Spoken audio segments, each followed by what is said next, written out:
অনেক বড় breaking news. ভারতের বিপক্ষে 3 ম্যাচের ওয়ানডে সিরিজের জন্য ইংল্যান্ড 16 মেম্বার স্কোয়াড ঘোষণা করে দিল।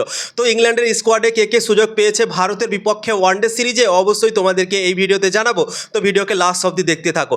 ভারত আর ইংল্যান্ডের মধ্যে 3 ম্যাচের ওয়ানডে সিরিজ আছে। 14 জুলাই থেকে এই সিরিজটা শুরু হবে এবং এই সিরিজটা ব্লকবাস্টার হতে চলেছে, কেননা দুটোই অনেক শক্তিশালী দল এবং অসাধারণ হতে চলেছে এই সিরিজটা বন্ধুরা। ভারতের দল থেকে রোহিত শর্মা, বিরাট কোহলিকে দেখতে পাওয়া যাবে, তারপর শুভমান গিলও অসাধারণ ফর্মে আছে। তো দারুণ একটা সিরিজ মনে হতে চলেছে বন্ধুরা ইংল্যান্ড আর ভারতের মধ্যে, এবং খাস করে রোহিত শর্মার, বিরাট কোহলির জন্য সবাই অপেক্ষা করে বসে থাকে কি এই দুজনকে ভারতের দল থেকে আমরা দেখতে পাবো। কেননা রোহিত শর্মার, বিরাট কোহলি একটা ফরম্যাটই খেলছে ভারতের দল থেকে, শুধুমাত্র ওয়ানডে ক্রিকেটই খেলছে এবং তাই জন্যই এক্সাইটমেন্টটা আলাদা লেভেলে চলে যাচ্ছে রোহিত শর্মার, বিরাট কোহলির জন্য বন্ধুরা। তো এই সিরিজে রোহিত শর্মার, বিরাট কোহলিকে দেখতে পাওয়া যাবে, তো তার তো ভাই আলাদাই একটা এক্সাইটমেন্ট আছে এবং দুটো দলই অনেক শক্তিশালী আছে। তো এই সিরিজটা অসাধারণ হতে চলেছে, দারুণ হাড্ডাহাড্ডি লড়াই হতে চলেছে বন্ধুরা। তো ইংল্যান্ড 16 মেম্বার স্কোয়াড ঘোষণা করেছে। তো চলো ইংল্যান্ডের স্কোয়াডে কে কে সুযোগ পেয়েছে চলো তোমাদেরকে জানিয়ে দিচ্ছি বন্ধুরা। 1 নম্বরে হচ্ছে হ্যারি ব্রুক, ইংল্যান্ড দলের ক্যাপ্টেন্সি করবে। 2 নম্বরে হচ্ছে রিহান আহমেদ। রিহান আহমেদ হচ্ছে একটা বোলিং অলরাউন্ডার, সে ব্যাটিংও করে নিতে পারে কিন্তু বোলিংও অসাধারণ করে বন্ধুরা। তো রিহান আহমেদ সুযোগ পেয়েছে। 3 নম্বরে জোফরা আর্চার। জোফরা আর্চার কত সুন্দর আইপিএলে বল করলো, তোমরা তো নিজেই দেখলে রাজস্থান রয়্যালস থেকে, সত্যি অসাধারণ ফর্মে বল করেছিল এবং দারুণ ফর্মে আছে সে। তো সে খেলবে ভারতের বিপক্ষে ইংল্যান্ডের দল থেকে।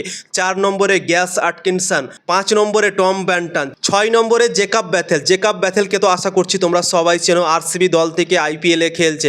আরসিবি দল তো আগেই ফেমাস ছিল কিন্তু পরপর তারা দুবার চ্যাম্পিয়ন হয়েছে, 2025, 2026, এবং আরসিবির ফ্যান ফলোয়িং আরও বেড়ে গিয়েছে এবং আশা করছি জেকাব ব্যাথেলকে তোমরা সবাই চেনো যারা যারা আরসিবিকে ফলো করো বন্ধুরা। তো জেকাব ব্যাথেল হচ্ছে 6 নম্বর। 7 নম্বরে হচ্ছে জস বাটলার। জস বাটলারকেও রাখা হয়েছে ওয়ানডে ক্রিকেটে ভারতের বিরুদ্ধে বন্ধুরা, সে উইকেট কিপার করবে ইংল্যান্ডের দল থেকে। 8 নম্বরে জেমস কোলেস। 9 নম্বরে স্যাম কারান। স্যাম কারানও কিন্তু আছে ওয়ানডে ক্রিকেটে ইংল্যান্ডের দলে। 10 নম্বরে লিয়াম ডসন। লিয়াম ডসনও কিন্তু একটা বোলিং অলরাউন্ডার, ব্যাটিংও করে নিতে পারে, বোলিংও করে নিতে পারে। তো 10 নম্বরে লিয়াম ডসন।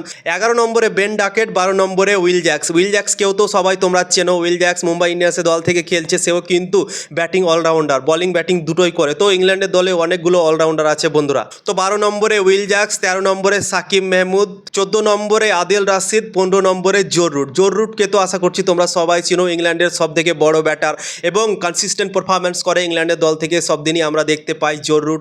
জো রুটের ওপর নজর থাকবে এই সিরিজে বন্ধুরা ভারতের বিপক্ষে। জো রুট অনেক ইম্পর্টেন্ট প্লেয়ার হয়ে যাবে ইংল্যান্ড দলের জন্য, কেননা ভারতও অনেক শক্তিশালী দল এবং এমন একটা প্লেয়ার জো রুট কি কনসিস্টেন্ট পারফরমেন্স দেয় এবং ইংল্যান্ড দল ভরসা করবে তার উপর কি সে যেন ভালো ইনিংস খেলে এবং ইংল্যান্ডকে ম্যাচ জিতায়। তো জো রুট আছে বন্ধুরা 15 নম্বরে। 16 নম্বরে হচ্ছে জস টাং। তো এই 16টা প্লেয়ার ইংল্যান্ডের স্কোয়াডে সুযোগ পেয়েছে ভারতের বিপক্ষে 3 ম্যাচের ওয়ানডে সিরিজের জন্য বন্ধুরা। তো অসাধারণ হতে চলেছে। ইংল্যান্ডও অনেক শক্তিশালী দল ঘোষণা করেছে এবং আমাদের ইন্ডিয়ান টিমও কিন্তু অনেক শক্তিশালী বন্ধুরা।